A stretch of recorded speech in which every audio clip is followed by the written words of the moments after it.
Bonjour à toutes et à tous les amis, j'espère que vous allez bien et aujourd'hui on se retrouve pour la 4e ronde du tournoi fédéral 2022. Comme vous l'avez vu dans la ronde précédente, j'ai réussi à stopper l'hémorragie, je suis à 0,5 points sur 3, alors c'est pas terrible, c'est même mauvais. Maintenant j'ai les blancs dans cette 4e ronde, dans cette ronde de l'après-midi, après avoir bien mangé, je me sens d'attaque. Je me dis ok, j'ai fait une bonne partie le matin, j'avais même discuté avec l'entraîneur de l'équipe de Payerne, David Brunier, qui avait dit ouais, vous avez fait les deux une très bonne partie pour votre niveau. Du coup, j'arrive à l'échiquier et je joue contre Albert Schmitter, classé 1933. Alors j'ai regardé un petit peu dans la base de données s'il avait des parties, j'avais rien vu. Donc je me dis ok, j'y vais avec mon bagage, j'y vais avec ce que je sais. Ça m'évitera de faire des erreurs à la prépa comme j'ai fait lors de la 2e ronde. Et pour vous dire, il avait joué la partie juste à côté de moi ce matin. Et je trouvais pas qu'il avait une attitude irréprochable. Déjà, il était arrivé en retard, donc ça, je sais que j'y ai le droit. Et d'ailleurs, il n'était pas là au moment du départ de la ronde. Je me dis, ok, moi, ça ne m'atteint pas que quelqu'un arrive en retard. Hein. Moi, je déclenche la pendule. Puis après, je vais me balader, je regarde un petit peu les parties des autres. Et dès qu'il arrive, je reviens et puis je me reconcentre. Ça, c'est pas un problème. Mais voilà, par exemple, au moment du side note, il marmonnait ses coups. Voilà, je me dis, ok, c'est pas forcément le genre de joueurs contre lesquels on apprécie jouer, ces joueurs qui ont des tocs, alors c'est pas méchant, hein, loin de là, mais voilà, quand tu essaies de te concentrer, qu'il y a des petits tocs et tout, ça, retenez ça parce que ça va arriver. Donc l'heure de départ est arrivée, lui il n'est pas là, c'est pas grave, je déclenche la pendule et je joue E4. Donc il arrive avec environ 5 minutes de retard, il note tranquillement sur la feuille mon nom, son nom, la date, etc., etc. Enfin non, pas la date elle est notée de base, non, la date il fallait la noter aussi. Et puis, il m'envoie E6, la française.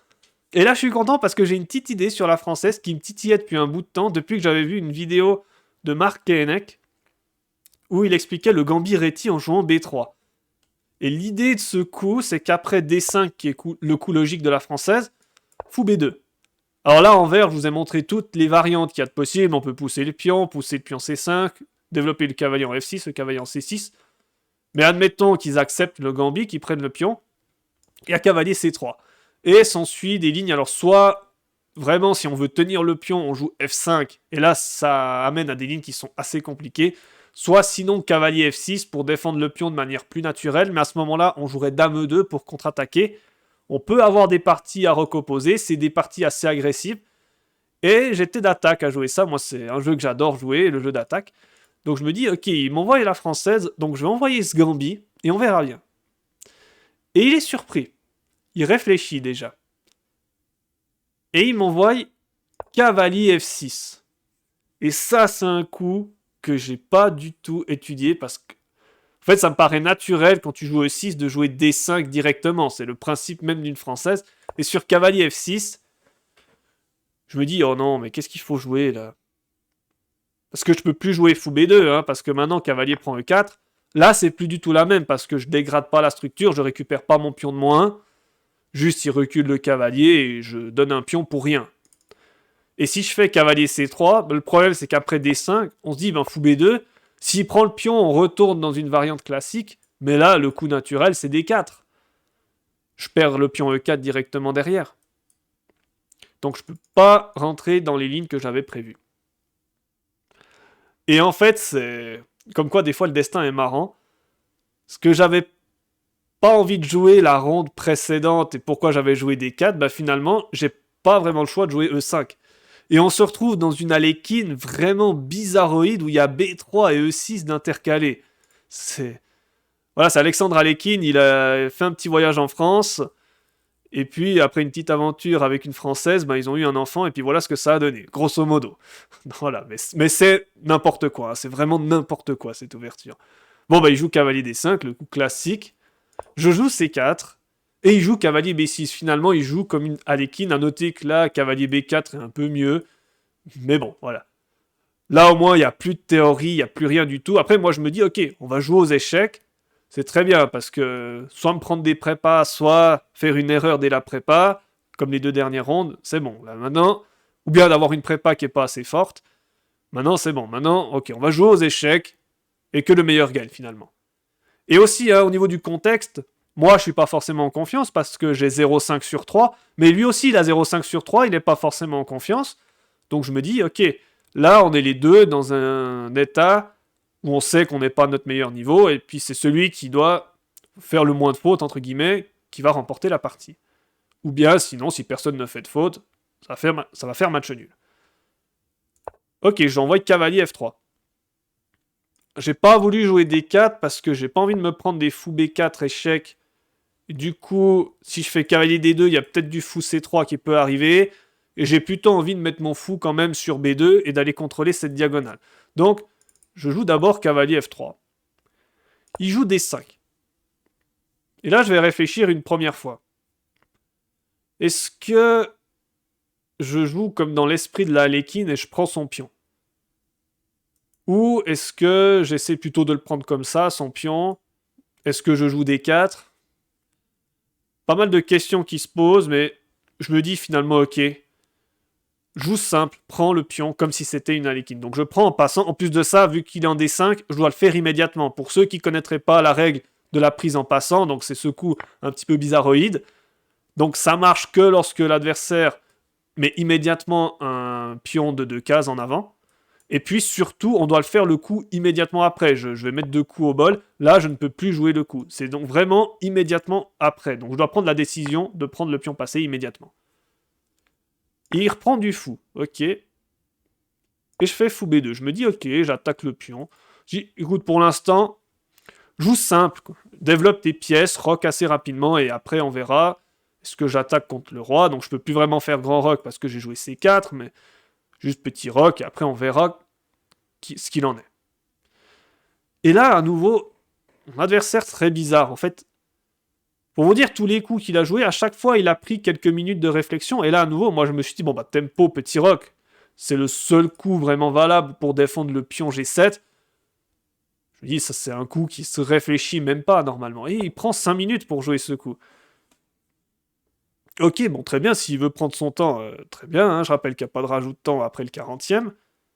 Et je vous dirai au 10e coup le temps. Ok, j'ai pas envie à nouveau de jouer des 4, j'ai pas envie de me prendre des fous B4 échecs, donc je continue dans mon plan, je joue fou 2, et il joue C5. Ok, ça c'est bien joué par contre. Il prend le contrôle de la case D4. Et j'aurais pu le jouer D4 ici, parce qu'après C prend D4, alors faut prendre de la dame, mais je me suis dit, fou B4 échec, c'est pénible, mais en fait, ça n'est pas tant que ça. L'ordinateur, il dit que c'est correct pour les blancs. Donc j'aurais pu jouer ça. Mais vraiment, je me suis dit, ok, rock, et puis tu verras après. Il joue cavalier C6, très bien, il renforce le centre, ou logique. Ok, maintenant, D4 devient compliqué à jouer, parce qu'après pion prend D4, alors, on devrait prendre du fou, mais j'ai pas envie de donner ce fou qui est si puissant, donc je devrais prendre du cavalier selon la logique. Mais là, il y a fou E5, qui est très pénible, parce que mon cavalier est cloué. Et même, on pourrait se dire, bah, cavalier prend C6, je contre-attaque la dame, mais juste il échange les dames, dame prend D1, tour prend D1, et fou prend B2, et derrière, j'ai ma tour qui tombe. En plus de ça, j'ai mon cavalier qui attaque. Et bon, j'ai encore cavalier E7 échec sur tempo, mais ma tour à 1, elle, je ne la sauve pas. Donc D4 n'est pas possible. Je dis, ok, je me développe tranquille, cavalier C3. Et j'ai ma petite idée de venir en E4, de proposer l'échange de mon cavalier contre son fou de case noire et d'attaquer sur les cases noires. Et là, à nouveau, bien joué, il joue F5, il contrôle du coup cette case E4, et du coup, mon cavalier qui est en C3 manque un petit peu de cases. Terme de pendule maintenant. Moi, il me reste 1h25, donc j'ai joué relativement vite. Et lui, il lui reste déjà plus que 55 minutes à la pendule. Donc dire, il a joué ses 10 premiers coups, il a pris 40 minutes. Pour l'une des parties où normalement tu dois quand même jouer assez vite. Donc ok, j'ai déjà mis 30 minutes sur les 10 premiers coups, donc je me dis ok, au niveau du temps, j'ai déjà pris un gros avantage. Maintenant, il faut quand même que je sois précis. Et on va s'arrêter un petit peu sur cette position, parce que là, j'ai dû calculer assez loin. J'ai mon idée, c'est de jouer D4, bien sûr. Le problème, c'est que je ne peux pas jouer D4. Parce qu'après, pion prend D4, cavalier prend D4, cavalier prend D4, dame prend D4. Est-ce que vous voyez le piège classique qui perd immédiatement la partie? Fou prend H2, échec. Roi prend H2, dame prend D4 avec l'attaque à la découverte. Je perds la dame et la partie avec. Donc je peux pas jouer D4. J'ai plus mon plan de cavalier E4. Donc je me dis, il faut quand même que je trouve quelque chose d'assez direct, d'assez dynamique, parce que sinon il va peut-être pouvoir jouer E5 rapidement et je vais manquer d'espace. Et je vois cavalier B5, c'est mon idée. Je me dis, s'il joue un coup comme A6 par exemple, je vais juste prendre la paire de fous, et ensuite je vais pouvoir jouer D4. Maintenant il n'y a plus de problème, puisque le fou défend également le pion. Donc je me dis, selon la logique, il va sauver son fou, il va probablement jouer fou E7. C'est le coup logique, on ne veut pas perdre la paire de fous. Et je me dis, maintenant je peux jouer D4. Là, il y a pas mal de lignes à calculer. L'une des lignes qui était un peu pénible, c'était fou F6. Mais finalement, juste tour B1, ça va.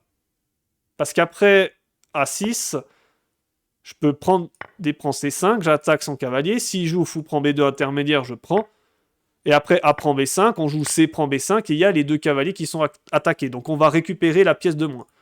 Et même s'il y a un coup comme Dame F6 qui attaque la tour, on joue juste tour D2, et puis on va tranquillement récupérer une pièce.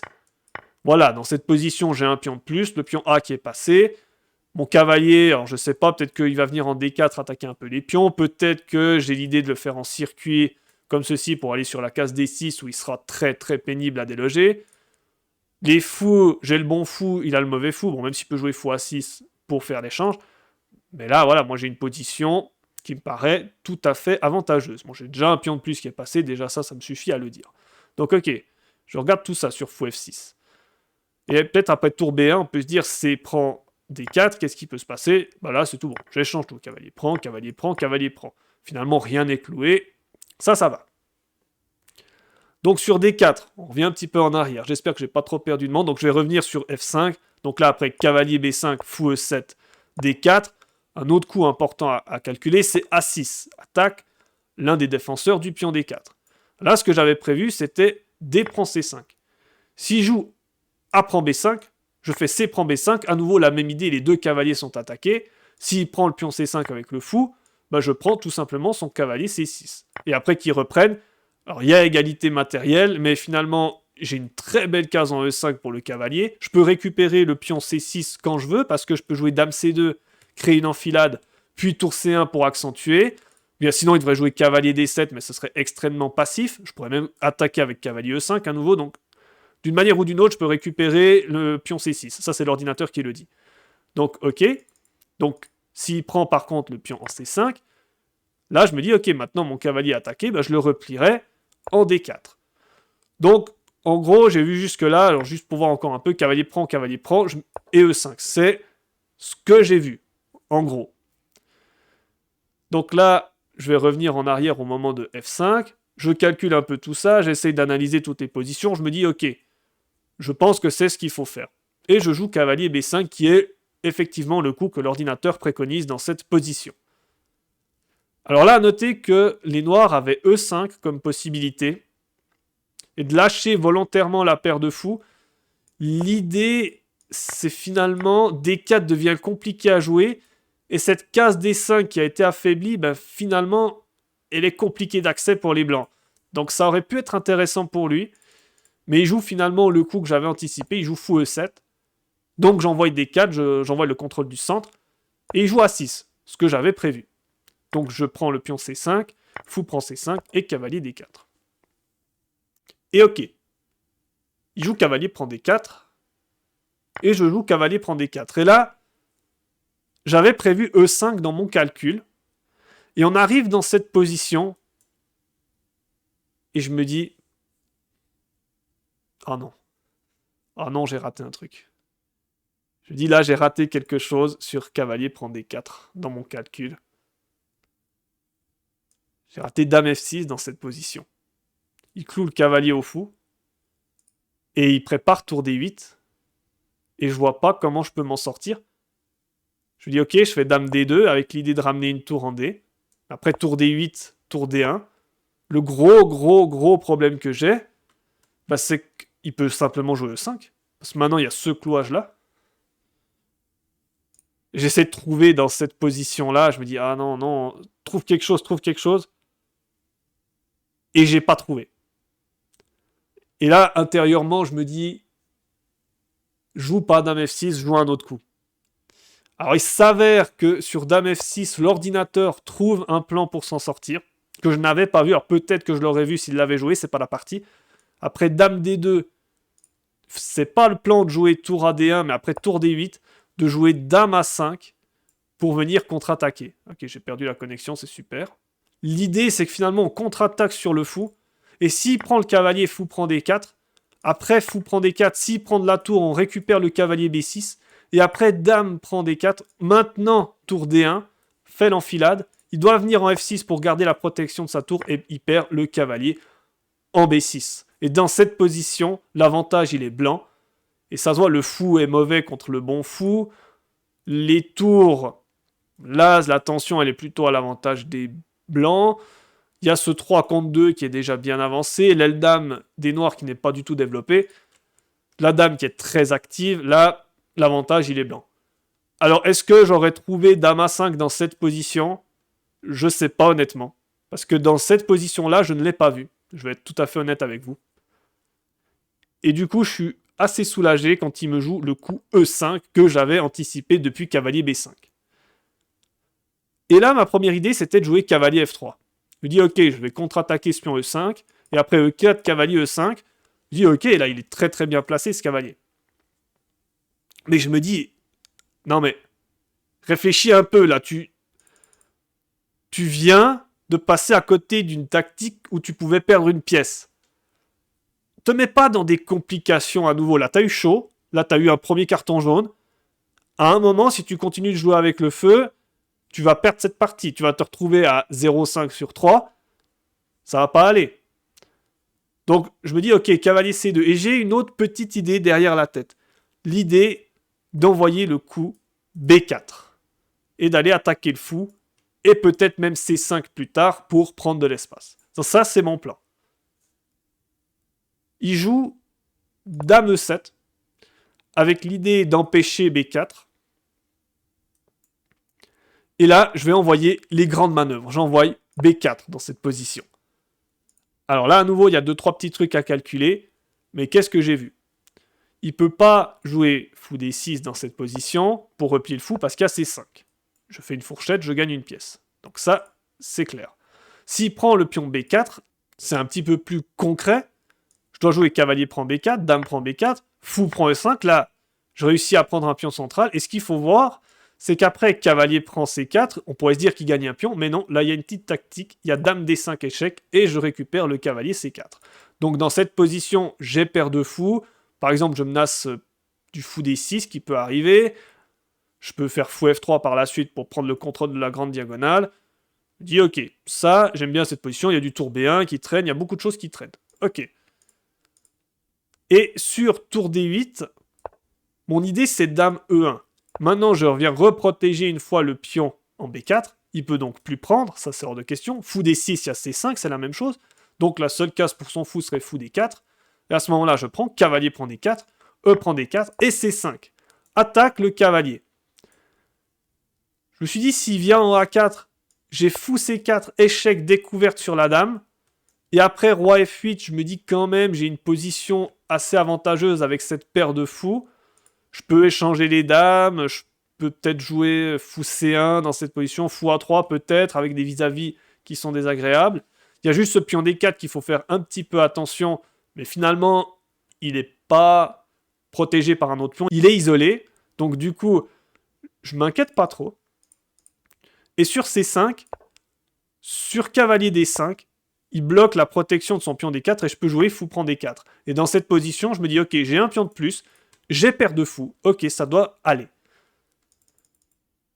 Donc je vois tout ça, je joue B4. Mais il y a un coup que j'ai oublié dans mon calcul, qui est cavalier A4. Et l'idée, c'est de contre-attaquer immédiatement sur le fou. Et après, pion prend C5, cavalier prend B2. En fait, peut-être que je l'avais vu, puis que je me suis dit que ce cavalier était pas si bien placé, mais l'ordinateur, il dit que c'est ok pour les noirs. Après, dame D5, échec, juste roi H8. Dame D6, l'échange des dames, dame prend, pion prend. Alors, son seul coup maintenant, c'est cavalier A4 pour se replier. Mais moi, j'aimais bien cette position, le pion D6, peut être protégé par le pion C4. Mais l'ordinateur, il dit que c'est bon, il arrive à se défendre. Finalement, son contre-jeu au centre est suffisant. Ok. Mais je vous avoue à nouveau que cavalier A4, j'ai pas souvenir d'avoir calculé cette ligne. Donc ok, je joue B4, assez confiant. Je me dis, j'envoie le jeu. Qui au bout d'un moment, de toute façon, si on joue chacun en défense, ben, ça va finir par faire nul. Donc au bout d'un moment, il faut qu'il y en ait bien qui attaque. J'ai les blancs, c'est moi qui dois attaquer. Il joue tour D8, le coup que j'avais prévu. Je joue dame E1. Il joue fou D4, ce que j'avais prévu. Et maintenant, cavalier prend D4, E prend D4, C5. Et cavalier D5, il bloque la protection de son pion. Et je joue fou prend D4. Et enfin, après 3 parties et demie, j'ai enfin le sentiment d'être mieux dans une position. Et c'est le cas, on l'a vu dans les 3 autres parties, j'ai jamais eu ma chance. Là, je me dis, ok, maintenant, alors ça a été assez chaud, il aurait pu égaliser, mais c'était quand même assez compliqué. Là, maintenant, j'ai une position qui est avantageuse. En termes de pendule, il me reste 54 minutes et lui, il lui reste plus que 20 minutes. Donc également, niveau de la pendule, j'ai toujours mes 30 minutes d'avance. Je me dis, ok, là, je dois même gagner cette partie. Il joue roi H8, qui est assez logique, il veut se débarrasser de ces problèmes de fou C4 qui peuvent arriver. Je joue tour D1, maintenant je protège mon fou.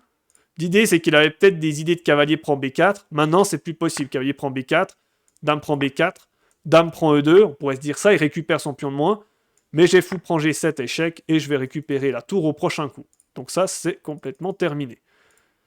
Donc tour D1, et je pense qu'il sait plus trop quoi faire et il joue fou D7 dans cette position. Et là, je dois prendre un choix pratique. J'essaie de trouver comment stratégiquement je peux encore améliorer ma position. Je vois que je peux gagner un pion de manière tactique, mais je sens en fait, je lâche ma paire de fous si je fais ça. Je sens que c'est pas le meilleur coup. Et l'ordinateur, effectivement, me dit que c'est imprécis de jouer ça. Mais après, voilà, ce que dit l'ordinateur ou ce que dit l'humain, c'est autre chose. Donc j'envoie fou prend G7, échec, je gagne un pion. Il joue dame prend G7, et je joue tour prend D5. Donc j'ai 2 pions de plus maintenant. Je dis, ok, ça doit être facilement gagnable. Surtout que mon adversaire, mentalement, il est en train de plier. Genre, voilà, je vous montre. Là, il a son stylo. Voilà, on note le coup. Moi, je note mon coup et je repose le stylo normalement. Et lui, en fait, il note son coup, puis il fait... Voilà. Il balance le stylo. À tel point que là, j'ai balancé le stylo que ça a joué le coup suivant. Donc, il a joué tour G8. Alors, l'autre coup qui était critique, c'était fou C6, avec l'idée d'enfiler la tour et de faire mat. Mais ça, bien sûr, j'avais prévu. Tour prend D8, tour prend D8. Et là, soit F3, soit G3, l'un des deux coups. Dans la partie, j'avais plutôt prévu F3. L'ordinateur préfère G3. Bon, dans les deux cas, j'ai 2 pions de plus. Mais il joue tour G8, l'autre coup qui est critique. Mais très bien, je joue G3. Et ça bloque complètement la colonne G. Ok. Il joue tour à E8, il essaye de faire quelque chose. Donc maintenant, on va jouer assez vite sur la fin de la partie, mais je me dis, ok, il faut encore que je sois un petit peu précis. J'avais peut-être envie de jouer dame A1 dans cette position pour forcer l'échange des dames. Maintenant, c'est plus possible, il attaque le fou. Ou je joue dame D2. L'idée de venir en D2, bah, c'est déjà, j'attaque son fou. Mais surtout, après fou E6, j'ai pas à craindre le pion A2 derrière parce que la dame défend ce pion. Donc je joue tour D6. Il joue dame F7, ok, très bien, il essaye d'attaquer le pion A par batterie. Donc qu'est-ce qu'on fait quand on a une majorité en finale? On la pousse, je joue A4. Et là, il va commettre l'erreur décisive. Je pense qu'il s'est dit F4 n'est pas suffisant pour sauter le verrou. Donc il s'est dit je joue H5 dans l'idée de jouer H4 et de tenter de faire sauter le verrou de l'autre côté. Mais le problème, c'est que ça libère des colonnes. Est-ce que vous voyez comment on peut gagner la partie tactiquement? Dame H6, échec. Seul coup légal, dame H7. Et tour prend E6. Maintenant, ma tour défend ma dame. S'il prend ma tour, je prends la sienne, j'ai une pièce de plus. Donc il doit jouer dame prend H6, échec. Tour prend H6. Roi G7. Et tour prend H5. S'il joue tour prend E2, je joue tour prend F5. Et j'ai 4 pions de plus dans cette position. C'est complètement terminé. Et c'est assez rigolo. Quand j'ai joué tour prend H5, j'ai senti qu'il allait tenter de jouer roi G6. Et c'est ce qu'il joue. Il joue roi G6 dans cette position. Je me suis dit, comme ça, j'attaque ta tour, je défends mon pion F, et après, je récupérerai le fou. En oubliant que le fou, bah, il protège la tour, donc finalement, tu n'attaques rien. Donc, je joue juste tranquillement fou D1. Et voilà, encore, il a marmonné. Bon, il a beaucoup marmonné sur la fin de la partie, comme j'ai expliqué l'anecdote du stylo, mais aussi, voilà, il marmonnait ses coups, il n'était pas content. Mais bon, finalement, dans cette position, il comprend que maintenant c'est terminé. Il arrête la pendule. Et je gagne enfin un premier point dans ce tournoi fédéral de Payerne. Après 3 parties compliquées, une partie où j'ai été plus heureux cette fois-ci. C'était assez chaud quand même. Je vais vous mettre le rapport de partie. Vous allez voir, tout de même, j'avais souvent l'avantage. Alors, il a eu un tout petit moment l'avantage lorsque j'aurais dû jouer D4. Mais finalement, voilà, on voit où il y a tous ces pics. Bah, c'est là où c'était assez tendu, où il avait une défense qui était possible, mais qui n'était pas facile. Mais vraiment, là où je me dis que j'ai un petit peu de chance, c'était son dame F6 qu'il a pas joué. Alors, c'était pas bon ordinateur-esquement. Mais humainement, ça aurait pu passer. Enfin, voilà. La performance, elle est enfin là. Donc, je bats en plus un joueur qui a 1933. Donc, ça me permet de gagner enfin des élos dans ce tournoi. Comme ça, donc j'ai perdu 20 élos lors de la précédente journée. Là, maintenant, j'en gagne 8 sur cette journée parce que j'en ai perdu 2 ce matin contre Noé Python.